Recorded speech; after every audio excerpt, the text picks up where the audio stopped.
Alright, what is up, guys? Welcome back to the Make and Breaking YouTube channel.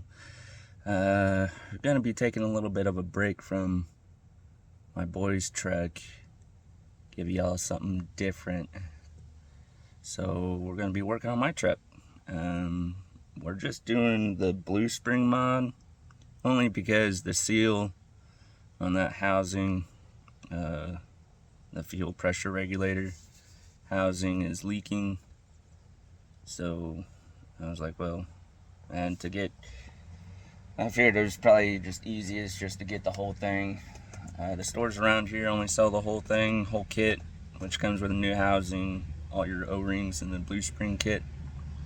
So, and I might do a little like before and after. They say that sometimes there can be a little bit of a difference on how like your injectors run a little bit. Of course, you're bumping up the fuel pressure. So, but let's start it up and start my truck up. It's a Ford F250 with the 6.0. Let's start it up and we'll see if we can hear a difference between before and after I do the blue spring mod.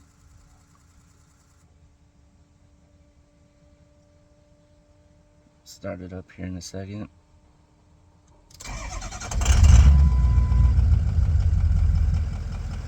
I mean, this thing's got close to 300,000 miles on it.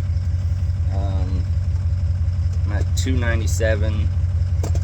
Doesn't have very many mods to it, anyways.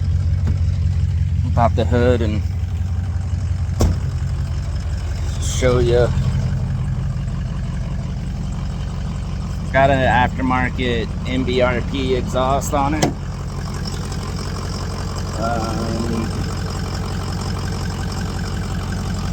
I'll switch you around.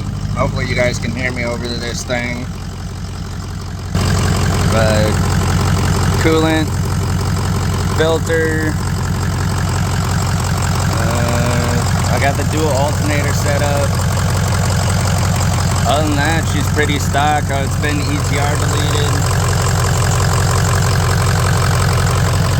I did the EGR delete on it, plus some other stuff. But let's see if we can. I don't know if y'all can see that or not. But there's the leak right there, coming from the fuel pressure regulator housing.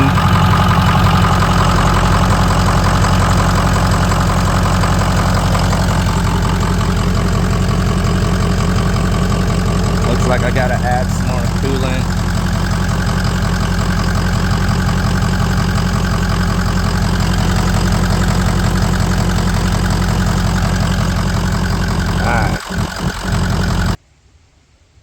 Alright, got the truck cut off. This is what the kit looks like. You got your housing, new gasket, blue spring, O-rings. Now, depending on the year of your truck, you get this insert. I believe on 05 and newer, you don't have to worry about putting that insert in.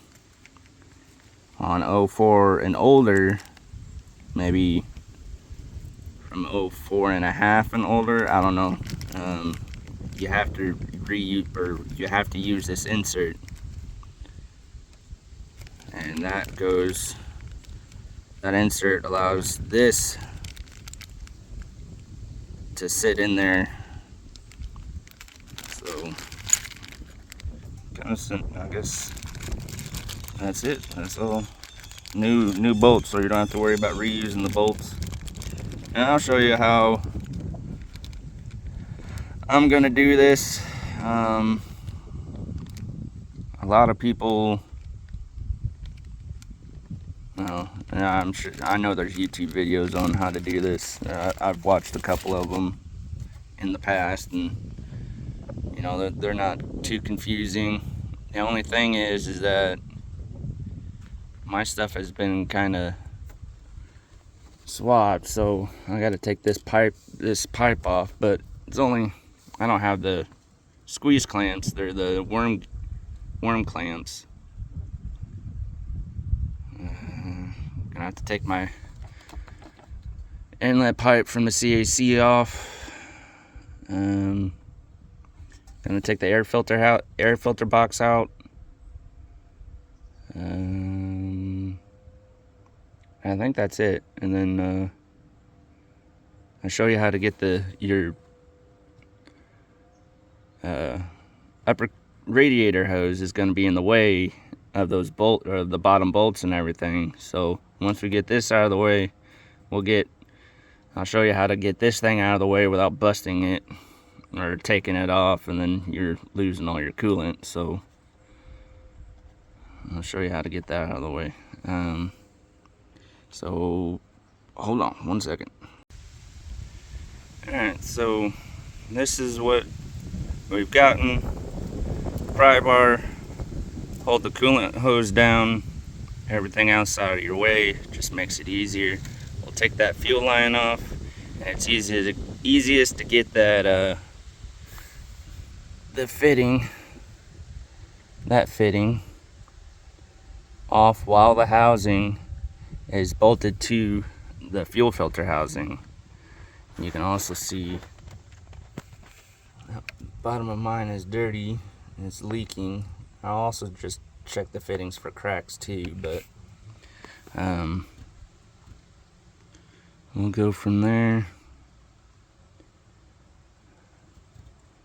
Turbo still looks good, and my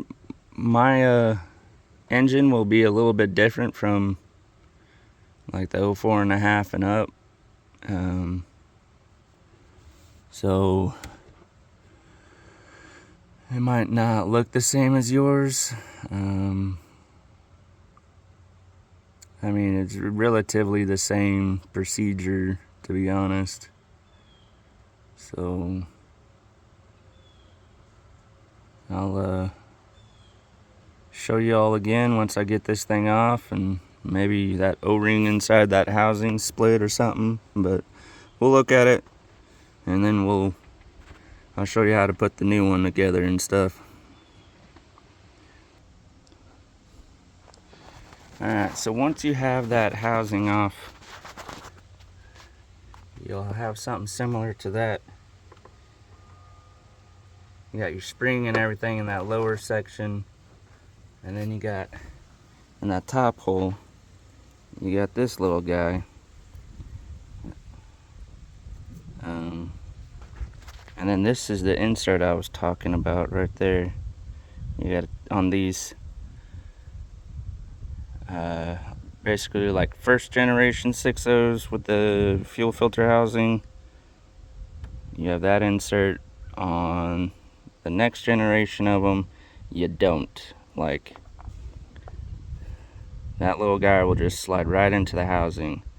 But on these newer ones, or the older ones, they slide right into the housing. This is what your spring goes into. It's your spring holder, and then your housing goes on top of it with an O-ring. And then the kit also comes with O-rings to replace on this fitting, plus new bolts, like I mentioned. All the O-rings get replaced, new housing. Let's get it all back together, or I'll get the new housing together, get all the new parts out, everything cleaned up, and then I'll get back with you. Alright, so we got everything laid out, all the O-rings on. This fitting in the package, it's a Tech Smart package, and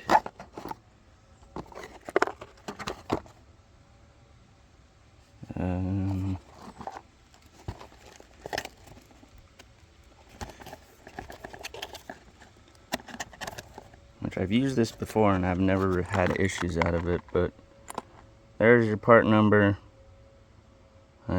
it says repair kit, but this is also the Blue Spring upgrade kit. I got mine through AutoZone.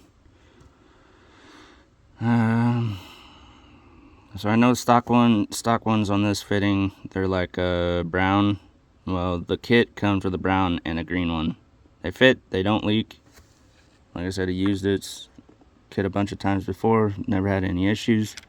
Here's your Blue Spring. And let's see if we can do like a comparison against the Blue Spring to the old spring.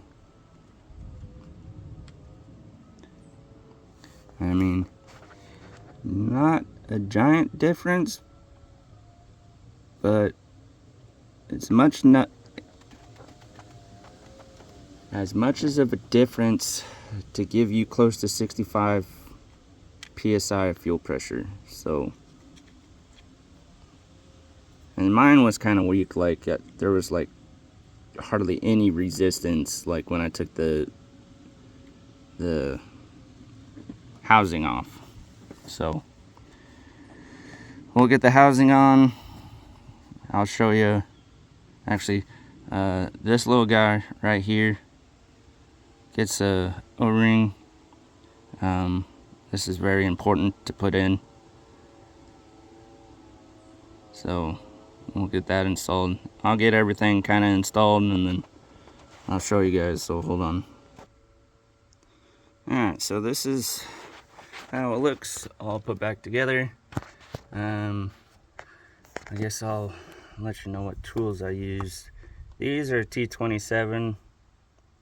I used the 7/8 to take that off. It was slightly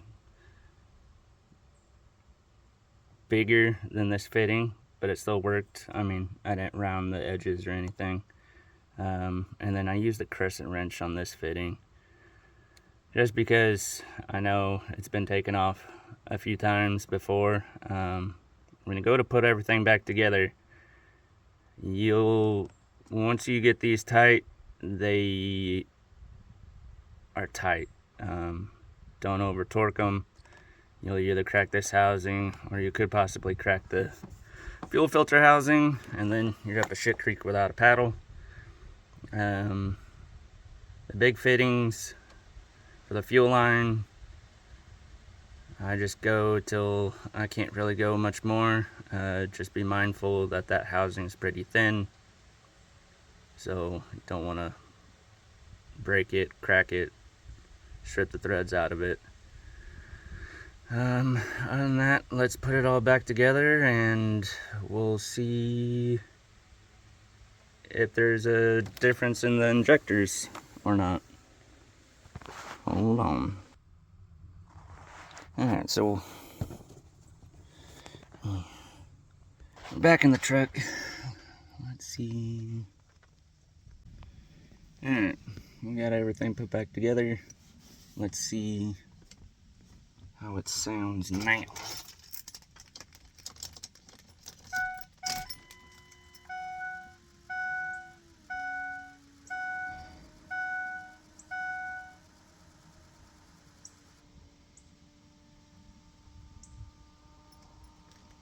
Well, let's cycle the key a couple times. Get all the air out. Because when you do this, all the fuel will drain out of that fuel bowl. Just cycle the key on and off. Let your fuel pump work. Alright. Fire in the hole.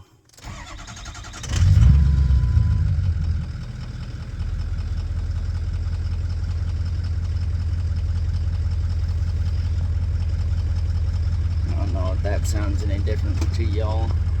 Doesn't really to me. Flip.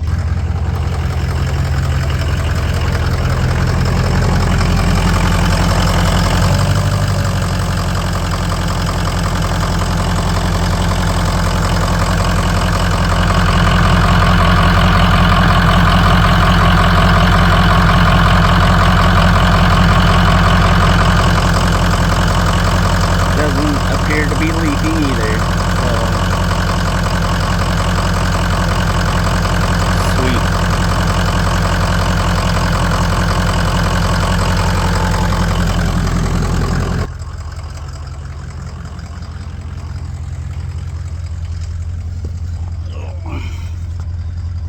that'll do it on this episode. I will probably do an update, see how well it's running, see if there's any difference in throttle response or anything like that, but stay tuned.